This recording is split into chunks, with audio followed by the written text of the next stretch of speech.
Good afternoon, all students. Today my topic the rest primary auxiliary verb के B के रूप के बाद हम चल रहे हैं फॉर्म ऑफ हैज, हैव और हैड का प्रयोग। तो has and have are used in present tense and present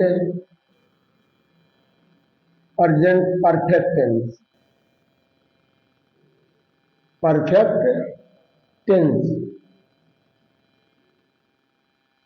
लेकिन दोनों के वाक्यों में अंतर क्या होता है? एक केवल वस्तुओं को पास में रखने के लिए बतलाता है, जिसे यहाँ सब्जेक्ट सिंगुलर नंबर सब्जेक्ट है, yes plus has plus object plus सी।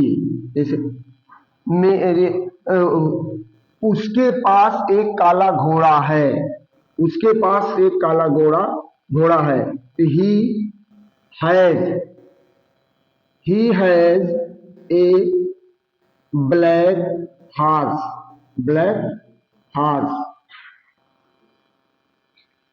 लड़कों के पास पुरानी पुस्तकें हैं।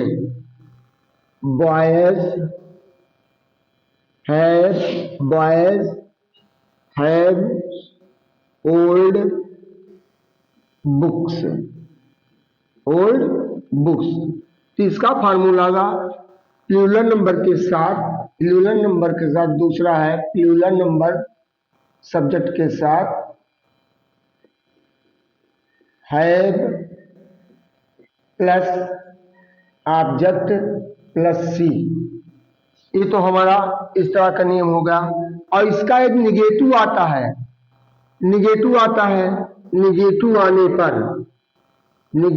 आने पर थोड़ा कंफ्यूजन होता, नॉट और नो में कहाँ नॉट का प्रयोग करेंगे, कहाँ नो का। यदि किसी में संख्या दी गई है तो वहां नॉट का प्रयोग करेंगे, यदि संख्या नहीं दी गई है तो नो का प्रयोग करेंगे। जैसे यहाँ मेरे पास 15 रुपये नहीं है। I have not 15 rupees.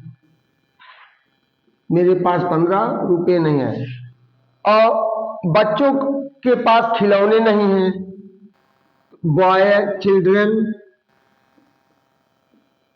Children have no toys. यही अंतर है। संख्या दी होने पर तो नॉट का प्रयोग होगा, संख्या ना देने पर प्रयोग होगा। अब हम प्रेजेंट परफेक्ट ले रहे हैं।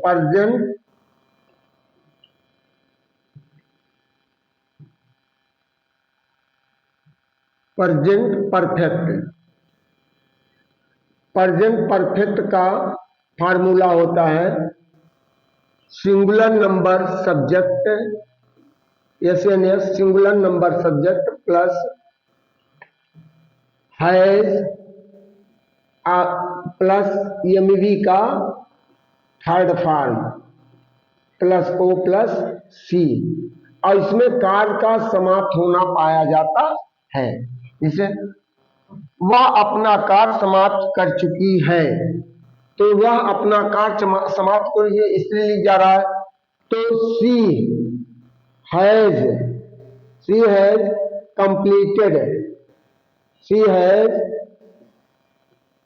Completed her work. एक एग्जाम्पल दे रहे हैं। दूसरा, अब देखिए इसका प्रेजेंट प्लूरल नंबर के साथ, प्लूरल नंबर सब्जेक्ट के साथ क्या होता है। यहाँ हैव प्लस एमवी का third form plus O plus C और कार्य का समाप्त होना पाया जाता है। जैसे विद्यार्थी अपना कार्य पूरा कर चुके हैं।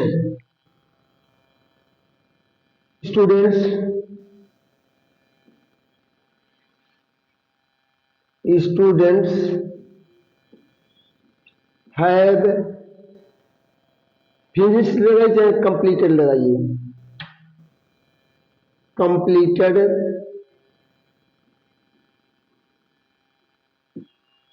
Their work. अब इस तरह इसका प्रयोग होता है। अब रह गई हैड का प्रयोग, यूज ऑफ हैड।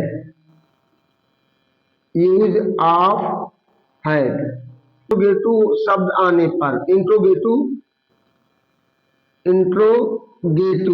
सेंटेंस होने पर, तो फर्स्ट टाइप में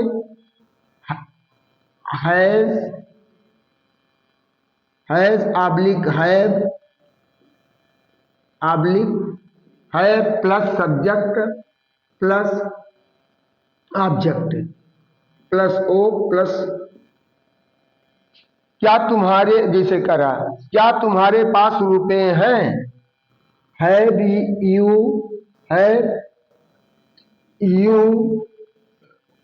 rupees? Have you rupees? Mark of interrogation.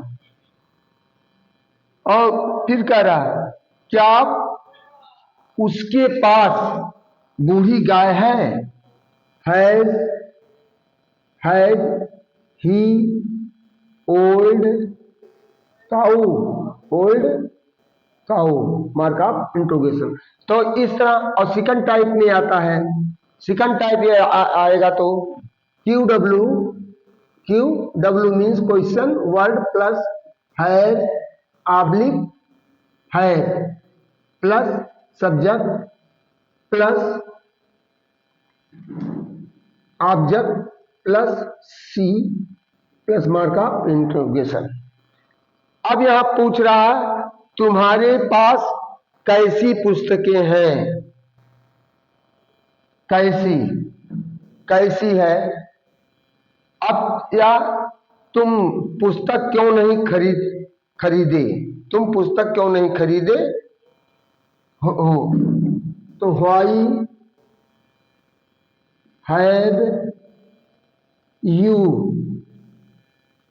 Have you know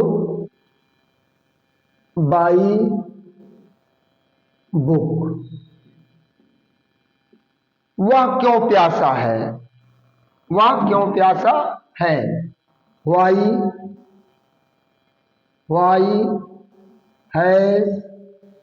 Why has he thirsty? और इसी तरह इसमें भी आएगा, परफेक्ट में भी। परफेक्ट में फर्स्ट टाइप में आता है तो have oblique has plus subject plus MV का third form plus O plus C plus mark of interrogation. क्या वह गांव पहुंच चुका है?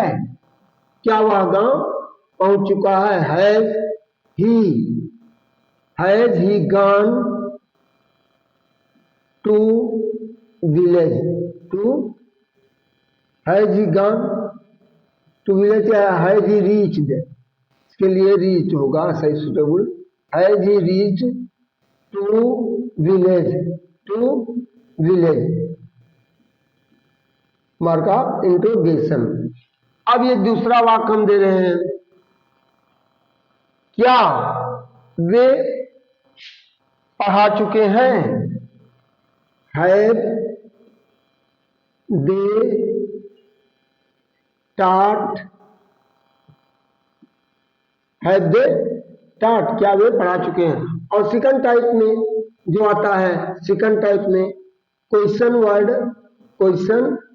Word plus has oblique have plus subject plus MV का third form plus O plus C plus mark of interrogation. Mark of interrogation देना मजबूरी, इसी से वाक्य की पहचान होती है कौन अफर्मेटिव है, निगेटिव है, इंट्रोगेटिव है, असर्टिव है, क्या है, एक्सक्लेमेटरी है। जब तक उसके मार्क ऑफ इंट्रोगेशन नहीं रहेंगे तब तक हम वाक्य को सही रूप से क्लियरिफाई नहीं कर पाएंगे। जिसे अब इसमें देखिए कार्य का होना पाए रहा है इसलिए वर्ब लग रहा है, इसमें एडजेक्टिव या तो नाउन पाए जा रहे हैं जो वस्तुओं को पास में रखने या उसके गुणों की विशेषता बतलाता है, यही अंतर होता है इसमें। अब हम चल रहे हैं हैड का प्रयोग बताने के लिए।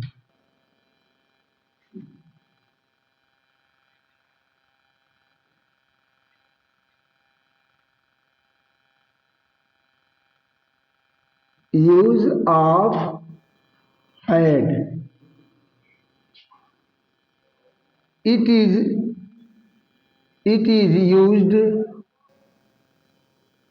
used in both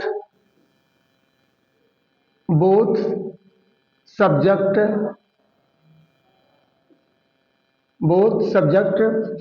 past and past perfect tense में। इसमें कार्य का होना पाया जाएगा, इसमें कार्य का होना नहीं पाया जाएगा, इसमें कार्य का होना नहीं पाया जाएगा। जैसे मेरे पास घोड़ा था, आई हैड ए हॉर्स, मेरे पास एक घोड़ा था।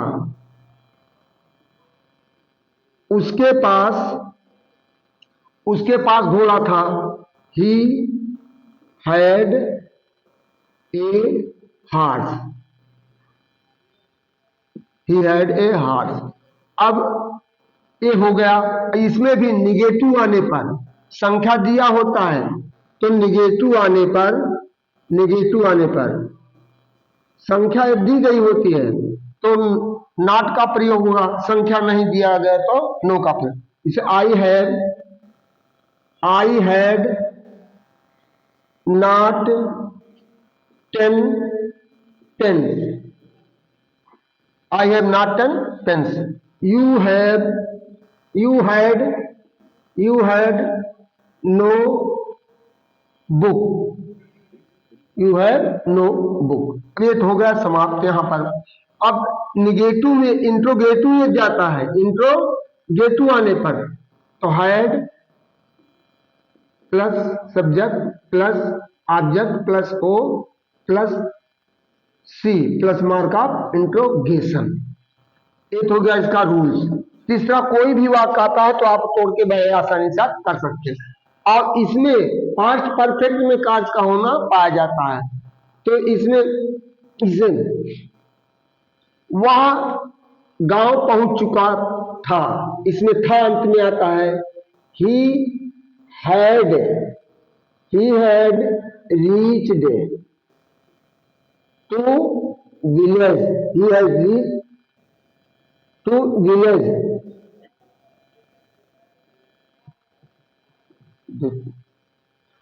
तो इस तरह इसमें देखिए कार्य का होना पाया जा रहा है। अब यहां देखिए, अब वे फल तोड़ चुके हैं, दे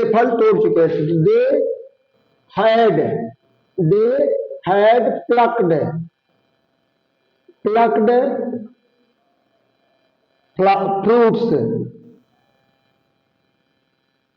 फ्रूट्स।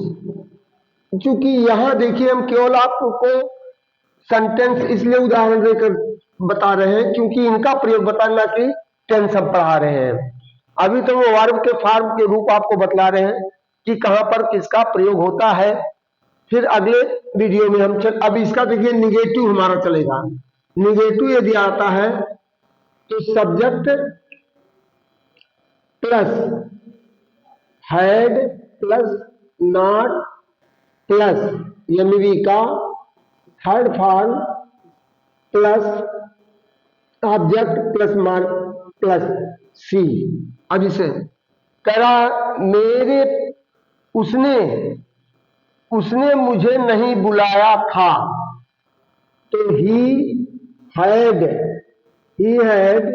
नॉट कॉल्ड मी, उसने मुझे नहीं बुलाया था। वे गांव नहीं आए थे, तो they had not come to village, वे गांव नहीं आते। इंट्रोगेटिव आने पर, हाँ, तो अब इसी पर हम आज आप अपना काम रोक रहे हैं, अपने पढ़ाने का कार्य। अगले वीडियो में से मिलेंगे। अगली टॉपिक होगी हमारी, कल ही बताएंगे कि कौन सी टॉपिक हम पढ़ाएंगे। तो यदि आपको समझ में आता है तो लाइक और कमेंट करते जाइए, और उसमें कमेंट में दर्शाइए कि क्या त्रुटियां हो रही है, कैसे नहीं समझ में आ रहा, तो उसको हम दोबारा उस त्रुटियों को दूर कर सकते हैं। थैंक यू, धन्यवाद।